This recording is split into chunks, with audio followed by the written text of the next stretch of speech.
အားလုံးပဲမင်္ဂလာပါ Computer Basics Online Class ကနေကြိုဆိုပါရစေဒီနေ့ကတော့ဆရာတို့သင်တန်းရဲ့ပထမဦးဆုံးနေ့ဖြစ်ပါတယ်ဒီနေ့မှာဆရာကနေပြီးတော့ Computer ရဲ့ Terms and Definition တွေကိုရှင်းပြသွားမှာဖြစ်ပါတယ် Terms and Definition တွေကိုရှင်းပြရင်းနဲ့ဆရာကလက်တွေ့လုပ်ပြသွားမှာဖြစ်ပါတယ်ဆိုတော့ဆရာတို့ကြည့်လိုက်ရအောင်ပထမဦးဆုံးဆရာတို့ကွန်ပျူတာလေ့လာပြီဆိုတဲ့အခါမှာကွန်ပျူတာရဲ့အဓိပ္ပာယ်အရင်စတင်ပြီးတော့လေ့လာရပါလိမ့်မယ်ဆိုတော့ what is computer ကွန်ပျူတာဆိုတာဘာလဲအရင်သိဖို့လိုလာပါတယ်ဆိုတဲ့အခါဆရာတို့ a computer is an electronic device that performs processes calculation and operation based on instruction provided by a software or hardware program Computer ဆိုတာဘာလဲဆိုတော့ electronic device တစ်ခုဖြစ်ပါတယ် that perform သူဟာလှုပ်ဆောင်ပါတယ်ဘာတွေလှုပ်ဆောင်လဲ process လှုပ်တာတွေ calculation တွက်ချက်တာတွေ operation လုပ်ငန်းလှုပ်ဆောင်တာတွေ graphic design ဘိုင်းရှိမယ် programming ဘိုင်းရှိတယ်စတဲ့ operation ဘိုင်းတွေကိုbased on instruction ညွှန်ကြားလိုက်တဲ့ instruction အမိန့်ပေါ်မှာညွှန်ကြားချက်အပေါ်မှာအခြေခံပြီးတော့လုပ်တဲ့ electronic device ဖြစ်တယ်။ဆောင်းနာက instruction ဆိုတာကိုဘယ်သူကပေးတာလဲဆိုတော့ကျွန်တော်တို့ software ကနေခိုင်းစေတာလည်းဖြစ်နိုင်တယ် hardware ကနေခိုင်းစေတာလည်းဖြစ်နိုင်ပါတယ်။ဆိုတဲ့အခါကျတော့ computer ဆိုတာ electronic device ဖြစ်ပါတယ်။သူကနေပြီးတော့ဘာလုပ်တာလဲဆိုတော့ computer မှာ processing, calculation နဲ့ operation လုပ်ငန်းတွေကို software နဲ့ hardware တို့ကခိုင်းစေတဲ့အတိုင်းအလုပ်လုပ်ပေးတာဖြစ်ပါတယ်။ It has the ability to accept data, import, process it, and then produce output. သူ့မှာဘာလုပ်ဆောင်နိုင်စွမ်းနေရှိလဲဆိုတော့ဆရာတို့က data တွေကိုလက်ခံဖို့ဆရာတို့ user အနေနဲ့ဆိုရင် input လို့ခေါ်ပါတယ်။ import ဆရာတို့ကနေပြီးတော့ computer ထဲကို user ကနေပြီးတော့ data ကို input လုပ်လိုက်ရတာဖြစ်တဲ့အတွက် import လို့ခေါ်တယ် process it process ဆိုတာကတော့အလုပ်လုပ်တဲ့အပိုင်းဖြစ်ပါတယ် and then produce outputs เนาะဆရာတို့ကိုပြီးတဲ့အခါမှာတော့ output ဆိုတဲ့ result အနေနဲ့ output တွေကိုပြန်ထုတ်ပေးတာဖြစ်ပါတယ်ဒါကတော့ computer ရဲ့ definition ဖြစ်ပါတယ်ဆိုတော့ဆရာတို့ဆက်ပြီးတော့လေ့လာရအောင်ဆိုတဲ့အခါ computer ဆိုတာကိုသိသွားပြီစောနာကပြောခဲ့တယ် computer ဆိုတာဘာလဲဆိုတော့ hardware နဲ့ software တွေကနေပြီးတော့အမိန့်ပေးလိုက်တဲ့ညွှန်ကြားလိုက်တဲ့ instruction အတိုင်း computer မှာ computer ကနေပြီးတော့အလုပ်လုပ်ရတာဖြစ်တယ်လို့ပြောခဲ့တယ်ဆိုတော့ဆက်လက်ပြီးတော့ hardware ဆိုတာဘာလဲသိဖို့လိုလာတယ် software ဆိုတာဘာလဲသိဖို့လိုလာတယ်ဆိုတော့ဆရာကနေပြီးတော့ hardware ရဲ့အဓိပ္ပာယ်ကိုရှင်းပြပါမယ်Computer hardware refers to the physical parts of a computer and related device. Computer hardware ဆိုတာဘာပြောတာလဲဆိုတဲ့အခါကျတော့ physical structure ရှိတဲ့ computer မှာ physical structure ဆိုတာဆရာတို့ရုပ်ပိုင်းဆိုင်ရာအားဖြင့် tangible ထိတွေ့လို့ရတဲ့ဟာတွေမှန်သမျှကိုဆရာတို့က physical လို့ခေါ်ပါတယ် physical structure ရှိတယ်လို့ခေါ်ပါတယ်computer မှာ physical structure ရှိတဲ့အရာတွေပြီးတော့သူနဲ့ဆက်ဆက်တဲ့ device တွေအကုန်လုံးကိုဆရာတို့က hardware လို့ခေါ်ပါတယ်ဆိုတော့ဆရာတို့အလွယ်မှတ်မယ်ဆိုရင်လက်နဲ့ကင်တွယ်လို့ရတဲ့ဟာမှန်သမျှကို hardware လို့ခေါ်တယ်ဆိုတော့ hardware မှာဆရာတို့က internal hardware နဲ့ external hardware ဆိုပြီးတော့ရှိတယ် internal hardware device include motherboards, hard drive and RAM Internet device မှာ motherboard ပါမယ် hard drive ပါမယ် RAM ပါမယ်เนาะဒီ device တွေပါဝင်ပါတယ် external hardware device include external hardware device မှာဘာတွေပါလဲဆိုတော့ဆရာတို့ကို text တွေ image တွေ video တွေကိုဖော်ပြပေးတဲ့ monitor ဆိုတာပါတယ် keyboard ဆရာတို့ data တွေရိုက်ထည့်ပေးလို့ရတယ် keyboard ဆိုတာပါမယ်mouse လို့ခေါ်တဲ့တနည်းအားဖြင့် mouse ဆရာတို့ pointing လုပ်တဲ့ instruction ပေးတဲ့ mouse ဆိုတာပါမယ်ဆရာတို့ရဲ့ text တွေ image တွေကို printing ထုတ်ပေးတဲ့ printer ဆိုတာပါမယ်ပြီးတော့ဆရာတို့ရဲ့ text တွေ image တွေကို scan ဖတ်ပေးမယ် scanner ဆိုတာပါလိမ့်မယ်ဆိုတော့အဓိကမမေ့အောင်မှတ်ထားရမှာကဘာလဲဆိုတော့ hardware ဆိုတာ computer မှာ physical structure ရှိတဲ့အရာအားလုံးကိုဆရာတို့က hardware လို့ခေါ်တယ်ဟုတ်ပြီနော် ဆိုတော့ဆရာတို့ software ဆိုတာဘာလဲဆက်ပြီးတော့လေ့လာရမယ် software is a set of instructions တနည်းအားဖြင့်သူကတော့အမိန့်တွေကိုစုထားတာဖြစ်တယ်နော် it's a set of instructions or programs instructing a computer to do specific tasks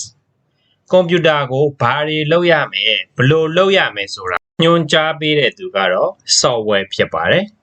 ဆိုတော့ကျွန်တော်တို့ software ဆိုတာ is a general term used to describe computer program that run on PC, mobile phone, tablet or other smart device ဆိုတော့ကျွန်တော်ဆရာတို့မှာ software ဆိုတာဟာ computer ရဲ့ program, computer ရဲ့ instruction ကိုပြောတာဖြစ်ပါတယ်အဲ့ဒီ software ဆိုတာဆရာတို့က computer မှာပဲတွေ့ရတာလားဆိုတော့မဟုတ်ဘူးဆရာတို့က mobile phone တွေအခု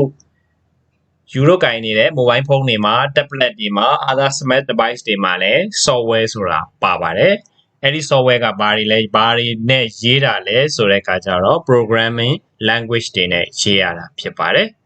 ဆိုတော့ဒီနေ့ဖို့ကတော့ computer ရဲ့ terms and definition အနေနဲ့ဒီလောက်သိရင်လုံလောက်ပါပြီဆရာကနေပြီးအခုပြောလိုက်တဲ့ဟာတွေကိုလက်တွေ့အနေနဲ့လုပ်ပြသွားမှာဖြစ်ပါတယ်ဆိုတော့ဆရာတို့ကြည့်လိုက်ရအောင်အခုဆရာတို့ computer ရဲ့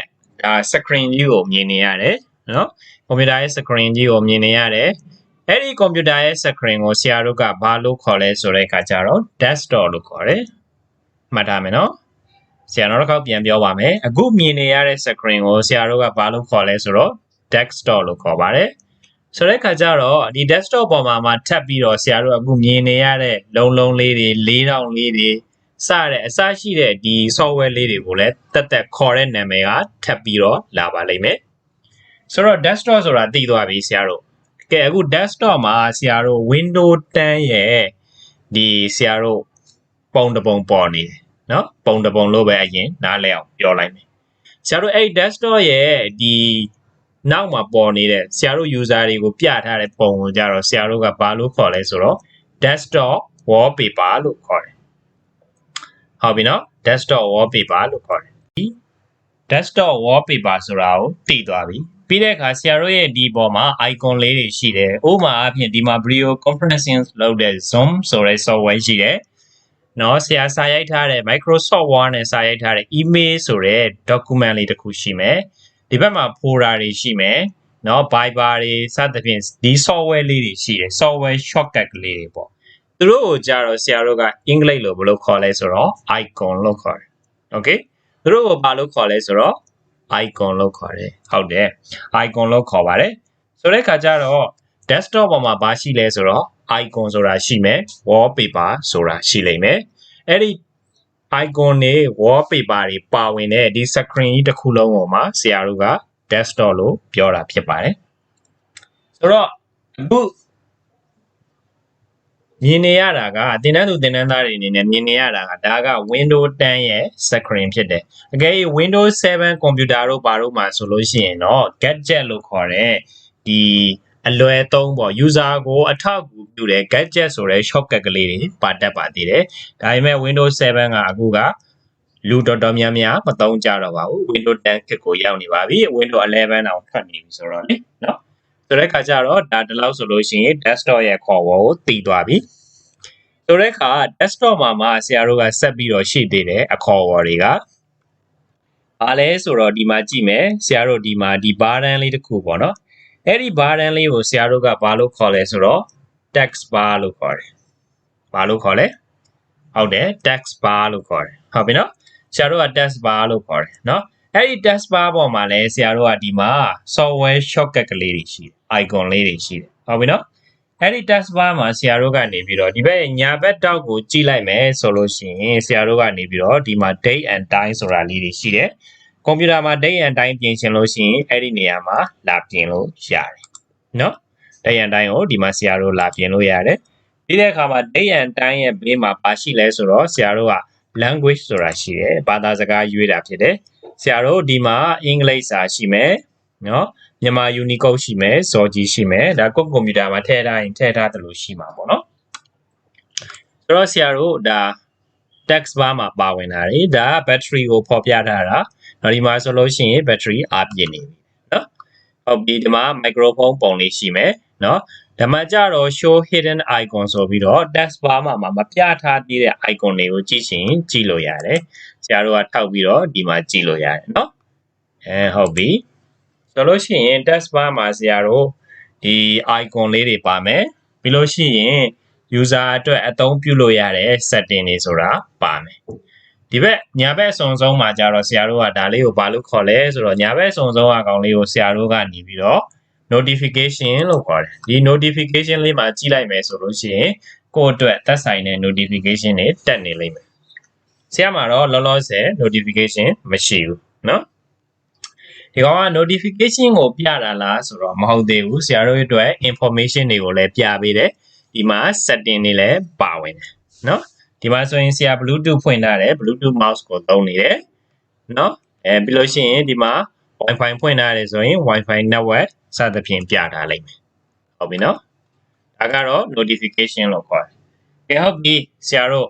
ဒီ task bar ပါမယ်ဒီဘက်ဘယ်ဘက်အစွန်ဆုံးပေါ့เนาะလက်ဝဲဘက်အစွန်ဆုံးပေါ့လက်ဝဲဘက်အစွန်ဆုံးမှာဆရာတို့ပဒင်းပေါက်ပုံလေးနဲ့ window ပုံလေးနဲ့သင်္ကေတ window ပုံလေးနဲ့ရှိတယ်အဲ့ဒါလေးကိုဆရာတို့ကဘာလို့ခေါ်လဲဆိုတော့ stat လို့ခေါ်တယ်เนาะသူက software ရဲ့ version ပဲကာလကိုပဲရောက်သွားရှေ့တုန်းကဖြစ်ခဲ့တဲ့2003တို့2007တို့เนาะ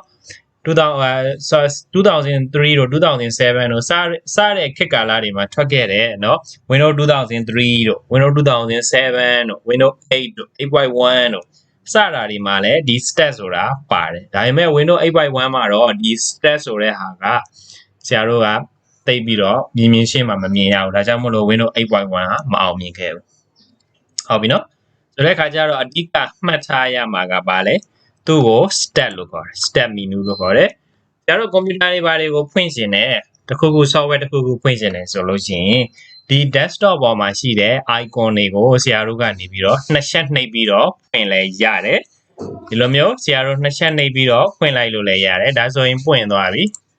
နှစ်ချက်နှိပ်ပြီးတော့ဖွင့်မှုဆရာတို့ကနေပြီးတော့ဒီ stack လေးကိုမှနှိပ်ပြီးတော့ဖွင့်မယ်ဆိုလဲဖွင့်လို့ရတယ်ဒီထဲမှာဆရာတို့ကကိုဖွင့်ချင်တဲ့ software လေးကို mouse လေးနဲ့ဆရာတို့ကနေပြီးတော့ထောက်ပြီးတော့ဖွင့်လိုက်ရုံပါပဲဆိုတဲ့အခါကျတော့ဒီနေ့သင်ခန်းစာကတော့ဆရာ15မိနစ်လောက်ပဲပြောလိုက်ပါမယ်เนาะအများကြီးပြောလို့ရှိရင်မမှတ်မိပါဆိုတဲ့အခါကျတော့ဆရာဒီနေ့ကွန်ပျူတာရဲ့ definition တွေကိုပြောပြခဲ့တယ် tense and definition တွေကိုပြောပြခဲ့တယ်ဒီအခုမြင်နေရတဲ့ desktop screen ရဲ့အကြောင်းကိုရှင်းပြခဲ့တယ်အားလုံးပဲနားလည်လိမ့်မယ်လို့ထင်ပါတယ်ကျေးဇူးတင်ပါတယ်